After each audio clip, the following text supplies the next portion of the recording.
लोगोफोर नोंथांमोननि थाखाय गोदान साख्रिनि रादाब लाबोना होफैदों। बे साख्रिनि रादाबा बर्थमान आसामनि बिटिएडि ओनसोलनि बा बिटिसिनि।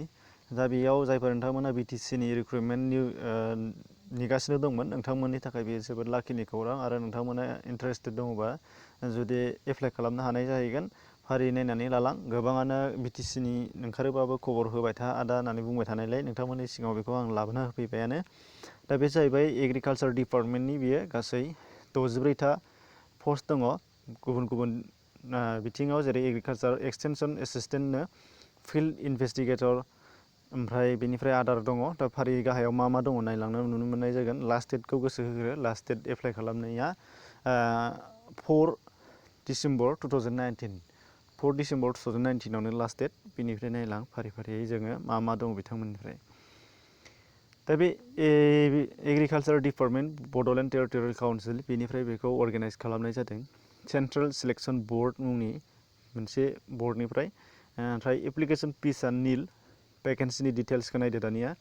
एग्रिकालचारनि एक्सटेनसन एसिस्टेन्ट ग्रेड 3आव दङ 54टा पस्ट।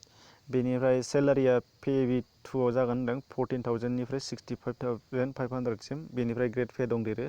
बे दानिया उनावहायसो बेफोर नांला बेखौ, दानिया क्वालिफिकेसनखौ नाय। बेनि थाखाय क्वालिफिकेसना HS पास बानो जागोन होनदों। एनि बाहाय स्ट्रिमा आर्ट्स जानो हागौ, साइन्स जानो हागौ, कमार्स जानो हागौ, जायखिजाया मोनसे इउनिभार्सिटिनिफ्राय बा रिकगनाइज बर्डनिफ्राय जाब्लानो जाबाय आरो। बेनिफ्राय एज लिमिट दङ। एज लिमिटआ 31 जानुवारि 2019 सिमहालागै सोलिनांगोन होनदों। 18निफ्राय 38 इयार्ससिम। बेनिफ्राय रिलेक्सेसन जागोन होनदों। ST बा 5 इयार्स प्लास जागोन। बे कमनखा, बेखौ जोंनो मिन्थिखागौ। बेनिफ्राय सेकेन्डआव दङ प्राइमारि इनभेस्टिगेटर ग्रेड 3। बाहाय सासेल' नांगौ। एखे पेमेन्टआ, सेलारिया, बेनिफ्राय क्वालिफिकेसनाबो एखेयानो, एजआबो एखेयानो, बेखौ जों नांला। थार्डआव दङ फिल्ड इनभेस्टिगेटर ग्रेड 3। बाहायबो सानै, सेलारिया एखे, क्वालिफिकेसनाबो एखेयानो आरो एज लिमिटआबो एखेयानो। बेनिफ्राय पावार स्प्रेयार एन्ड डास्टार अपारेटराव ग्रेड 3आव साथाम नांगौ। बेनिफ्राय बाहाय सेलारिया एखे, क्वालिफिकेसना एखे, नाथाय बेजों IIT नांफागोन, ITI नांफागोन होनदों। ITIनि डिप्ल'मा नांफागोन। बेनि थाखाय नोंथांमोना बेखौ खेल ला। बेनिफ्राय एज लिमिटआ एखेयानो आरो लास्टआव 5 नाम्बाराव दङ हनै जुनियर एसिस्टेन्ट दङ। जुनियर एसिस्टेन्टआव सासेल' नांथारगौ, सासेल' ग्रेड 3, नाथाय क्वालिफिकेसना एखे, पेमेन्टआबो, सेलारियाबो एखेयानो, एज लिमिटआबो एखेयानोमोन। ओमफ्राय नाम्बार 6आव दङ पिटार दङ। पिटारावबो सासेल' HS पास जानांगौ, नाथाय ITI पास जानांगोन होनदों पिटारनियावबो। बेनिफ्राय पेमेन्ट फैसाया एखे, सेलारिया, एज लिमिटआबो एखेयानो। बेनिफ्राय 7 नाम्बाराव दङ फिल्डमेन। फिल्डमेनाव HS पास, जायखिजाया रिकगनाइज इउनिभार्सिटि बा बर्डबानो जायो, आर्ट्स, साइन्स, कमार्स, बिदिनो सिम्पल। सेलारिया एखे, क्वालिफिकेसनाबो एखे, ओमफ्राय एज लिमिटआबो एखे आरो। बेनिफ्राय मोड अफ एग्जामिनेसना मारै जागोन? The candidate whose application are accept for the given post shall be called to appear in written test on general knowledge, current affairs, general mathematics and general English. जायफ्रा apply खालामगोन बिथांमोननि थाखाय बे call letter हरजागोन होनदों आरो mention खालामनाय साबजेक्टफोरनि सायाव इन्टारभिउ बा एन्ट्रेन्स बा लानाय जागोन होनदों। आरो दा candidate found qualified in the written test shall be called for 5 awards. आरो रिटेन एग्जाम जोबखांनायनि उनाव जायफोरा रिटेनाव पास जागोन बिथांमोनहा आरोबाव 5 आवार्स थाहैबावगोन होनदों। बेनिफ्राय हाउ टु एप्लाइ, बेखौ नायनांगोन। एप्लाइ खालामनाया how to apply candidate willing to apply the post mention above the apply by filling out the application along with his her mobile number as per format Annexure 1। Annexure 1 मोनसे format मोनो, form. बे फर्मखौ fill up खालामनानै बेजों लोगोसे डकुमेन्ट्सफोरखौ हरफानानै mobile नाम्बारबो हरफानांगोन होनदों। बाहाय details नोंथांमोना गासै Annexure 1खौ डाउनलड खालामनानै लाब्लाबो मोनो गुगोलनिफ्राय, गुगोलावबो मोनगोन आरो नङाबा गुबुन गुबुन सार्भारनिफ्राय डाउनलड खालामनानै ला, नङाबा बिथांमोननियावबो मोनखागोन, बेयाव बिहैबाबो मोनगोन आरो। बेजों लोगोसे मा मा हरफानांगोन? Self attested photocopy of all educational qualification certificate along with other professional experience if any must be furnished। जानिया मा जादों नों माबा मोनसे एक्सपिरियेन्स सार्टिफिकेट दंबा हरफा, ओमफ्राय गासिबो डकुमेन्ट्सखौनो एटेस्टेड खालामनानै हरनांगोन होनदों। बेनिफ्राय फर आनरिजार्भ केन्डिडेटनि थाखाय दा केन्डिडेट मास्ट फार्निश सार्टिफिकेट फ्रम द municipal board town committee.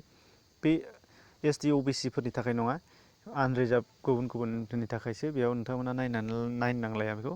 VCDC certificate नांगोन, टाउन कमिटिनि सार्टिफिकेट नांगोन, मिउनिसिपाल बर्डनि नांगोन होनदों बायदिसिना।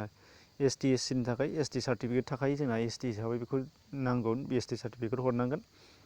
बेनिफ्राय the complete application form duly fill up by the candidates will all टेस्टिमनियल्स should be साबमिटेड। दा ओमफ्राय बबेयाव हरनांगोन नोंथांमोनहा जुदि बेखौ बाय पस्ट हरगोन एबा खामजों जुदि अफिसाव सोहैनांगौबा अफिसनि एड्रेस दङ बाहाय लिरनांगोन होनदों। दा member secretary central selection board BTC Kokrajhar BTC Assam pin 783370 बेखौ होनांगोन होनदों। खामसायाव जुदि कल लेटार हरगोनबा नोंथांमोना बाय पस्ट बा आरो अफिसाव थांनानै सोहैगोनबा बिदि सायाव लिरनानै सोहैनांथारगोन आरो। दा लास्ट डेट अफ द एप्लिकेसन साबमिसन इज फिक्सड अन 4 डिसेम्बर 4:15 PM माने जाबाय होनदों 4 तारिखनि डिसेम्बरनि 4 तारिखनि 4:15 सिगां सहैजोबथारनांगोन, नङाबा बेखौ लानाय नङा होनदों, एक्सेप्ट खालामनाय नङा।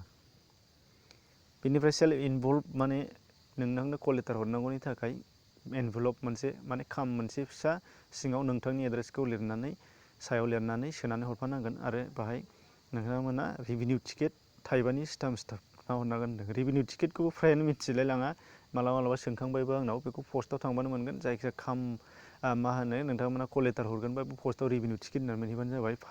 थाइबानियानो जायो होनदों, थाइबानिखौ सोबानो जाबाय। गुबुनबो दङ गोबांनि, स्पिड पस्टनिया बांसिन जायो, दा बेखौ आलादा बाथ्रा। रेभिनिउ टिकेट होननानै बिहैबानो मोनगोन। बेनिफ्राय नोंथांमोना जुदि फर्मखौ डाउनलड खालामनो गोसो जादोंबा फर्मनि डाउनलड अपसन दं, अफिसियेल नटिस नांगौबा अफिसियेल नटिफिकेसननि अपसन दङ, लिंक दङ बाहाय आरो। दा बेखौ नोंथांमोना आंखौ डाइरेक्टलि अफिसनि एडभार्टाइजमेन्टआव लानो हाबा साननो हागौ, आं बाहाय आंना गुबुन खोथा दङ। दा नोंथांमोना नांथारगौबा आंनियावबो दङ, बिथांमोनहा दि आसाम ट्रिबिउनावबो पाब्लिस खालामदों बे एडभार्टाइजमेन्टखौ, आरो गावसिनि सेन्ट्रेल सिलेक्सन बर्ड BTC होनानै नोंथांमोना सार्च खालामबाबो बाहायबो डाइरेक्टलि नोंथांमोना नुनो मोनगोन। नाथाय बेयाव थांनानै सार्च नोंथांमोना नैबेयाव इजिलि हाबबानो जाबाय। बे लिंकखौ नोंथांमोना डिसक्रिपसनाव होनाय जादों, डिसक्रिपसनाव बिनि लिंकआव हाबनानै डाइरेक्टलि नोंथांमोना नायनानै खेबसे नायबाव, ओमफ्राय फुरा बुजिनानै लानानै एप्लाइ खालामब्लानो जाबाय। आरो बेजों लोगोसे नोंथांमोना इन्टारेस्टेड नङाबा गुबुन भिडिअनि लिंक दङ डिसक्रिपसनाव हाबबानो जाबाय। आरो नेचार पाब्लिकेसनाव दिनै सोरबाया नोंथांमोना गोदानै फैदोंबा वेलकाम खालामबाय, आरो साबस्क्राइब खालामनानै लादो, नटिफिकेसन बेलखौ थुनानै होब्लानो जाबाय। एसेनोसै, गोजोन्थों।